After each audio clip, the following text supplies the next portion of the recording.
one of us who falls. 100 of them.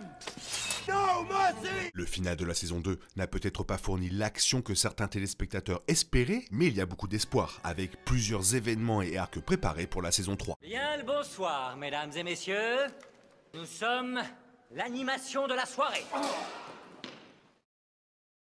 Bien que la saison 2 ait promis de l'action et de la guerre après la séparation des Noirs et des Verts et le début de la danse des dragons, la saison a gardé les batailles clairsemées. Le siège de repos des Freux de l'épisode 4 était un spectacle époustouflant et engageant, mais elle est restée la pièce maîtresse de la saison et a laissé un désir d'en savoir beaucoup plus tout au long des 4 derniers épisodes. La série préquelle de HBO est basée sur Fire and Blood, une extension de la série de livres Song of Ice and Fire de George W.R. Martin, qui raconte le règne de la dynastie Targaryen. Si House of the Dragon devrait durer encore 2 saisons, elle devra accélérer le rythme pour inclure de nombreux moments clés de la danse. Cela laisse un nombre important de batailles et de moments à prévoir dans la saison 3. La fin de la saison 2 fait largement allusion à la reprise de Port-Réal par Rhaenyra. Son camp dispose désormais d'un avantage notable en termes de force de dragon, de marine et d'armée, sans oublier qu'Alicent a directement préparé Rhaenyra à ce que cela se produise, affirmant qu'elle abandonnera le Donjon Rouge à son arrivée. Par rapport au livre, la chronologie de House of the Dragon a modifié l'ordre de certains événements, et la capture de Port-Réal par Rhaenyra semble se produire juste avant d'autres événements majeurs. Cela pourrait se produire dès le premier épisode de la saison 3, permettant avec enthousiasme à de nombreux personnages principaux de se retrouver à nouveau sous le même toit. Daemon aide Rhaenyra à capturer la ville dans le livre et Alicent sera également faite prisonnière à leur arrivée.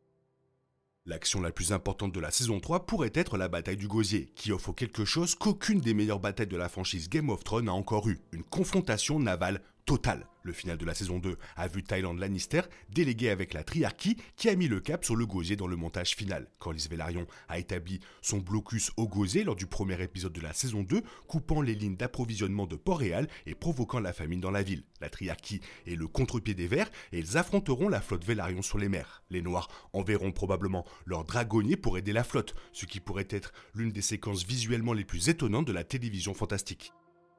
Une autre bataille fatidique mais finalement moins décisive a été déclenchée par le final de la saison 2. Jason Lannister fait marcher les forces Lannister dans les conflans, où elles seront finalement rencontrées par les bannières de la maison Tully dans un conflit appelé la bataille de la rue Furk. Cela aurait pu être une bataille intéressante à inclure à la fin de la saison 2, car elle ne nécessite aucun CGI de dragon. La bataille de la rue Furk voit les forces des terres de l'Ouest et des conflans se rencontrer pour un bref conflit, entraînant la mort d'un personnage. Il est le personnage le plus notable impliqué, donc cela pourrait être une séquence de combat relativement rapide. Mais cela crée un véritable engouement pour les terres de l'Ouest, obligeant les Greyjoy à s'impliquer dans la guerre alors qu'ils commencent à attaquer Lannisport au milieu du chaos.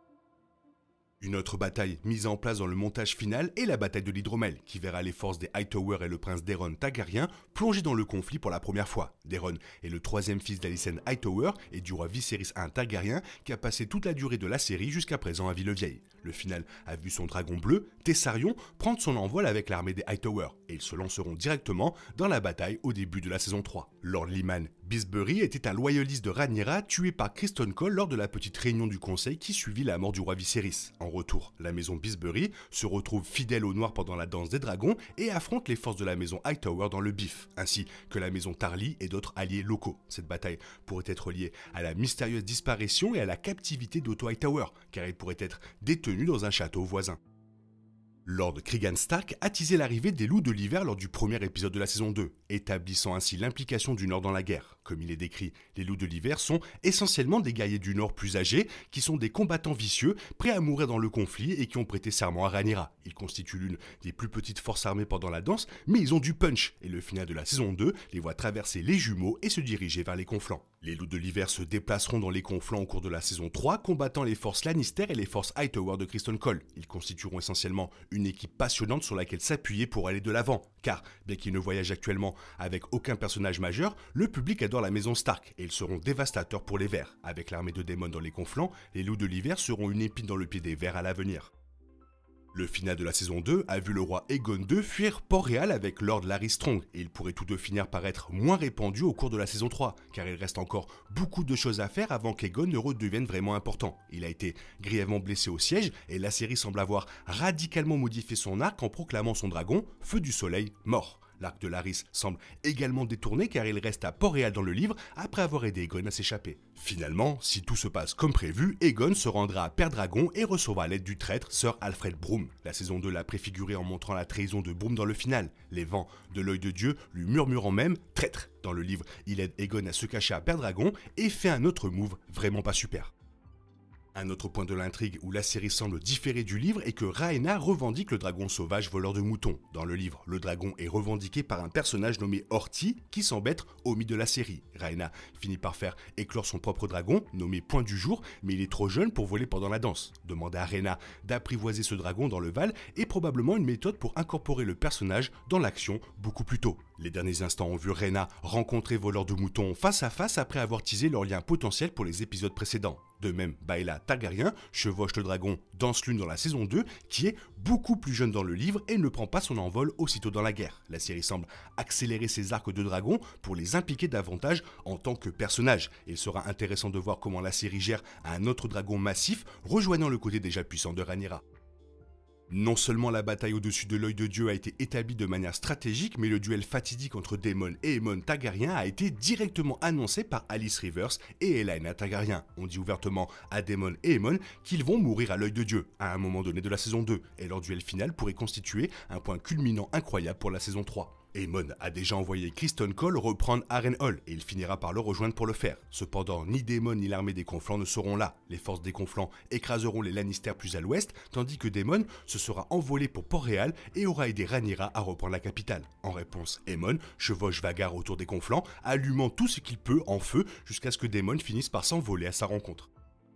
Comme mentionné, les Verts reprendront Harrenhal avec peu ou pas de résistance. Ici, Criston Cole et Aemon auront un désaccord fatidique car Cole suggère qu'ils retournent vers le sud pour rejoindre leurs forces avec les Hightower, tandis qu'Aemon veut se venger des Conflans pour l'avoir trompé en lui faisant perdre Port-Réal. Aemon exécute un personnage et développe une relation amoureuse avec Alice Rivers, tandis que Cole retire son armée. Le refus d'Aemon de guider Cole vers le sud entraîne l'anéantissement complet de Criston Cole et de son armée lors des événements connus sous le nom de Bal du Boucher. Cela pourrait se produire à un moment donné au cours de la saison 3 et sera probablement l'un des moments les plus agréables pour tous les fans de House of the Dragon, car il est rapidement devenu le personnage le plus détesté de la série. Le sort de Gwen Hightower reste à déterminer car son personnage est devenu très différent de son homologue du livre. Les Graines de Dragon a été l'un des événements les plus excitants de la saison 2 alors que les bâtards Targaryens de basse naissance, Hugh et Ulf, sont repartis avec les dragons Vermithor et Aile d'Argent. Bien qu'ils soient actuellement du côté de Rhaenyra, la série télévisée a jeté les bases de leur avenir, avec de nombreuses discussions sur les risques liés au fait de permettre aux bâtards de chevaucher des dragons. Rhaenyra a fait de deux hommes au caractère douteux des hommes les plus puissants des 7 royaumes et cela lui coûtera probablement cher. Hugh et Ulf finissent par trahir Rhaenyra lors de la première bataille de Chutebourg, où ils aident à tuer un assaut Hightower puis se retournent et mettent le feu à la ville. La saison 3 continuera à explorer ces personnages, mais les bases de leur changement sont déjà là. Ulf ne semble particulièrement pas loyal envers personne, tandis que Hugh semble légèrement mécontent de la volonté de Rhaenyra de tuer des innocents. Bien sûr, d'autres tissus conjonctifs seront disposés au fil du temps, impliquant peut-être la femme de Hugh, qui est originale dans la série télévisée. Voilà, comme l'a promis le showrunner, la saison 3, ce sera une guerre totale. Toi, qu'est-ce que tu en penses? Ton niveau de hype pour la saison 3 dans la zone commentaire. Sinon, il est temps pour toi de reprendre le cours normal de ta vie. On se retrouve bientôt pour une nouvelle vidéo. Bisous, bisous, bye bye.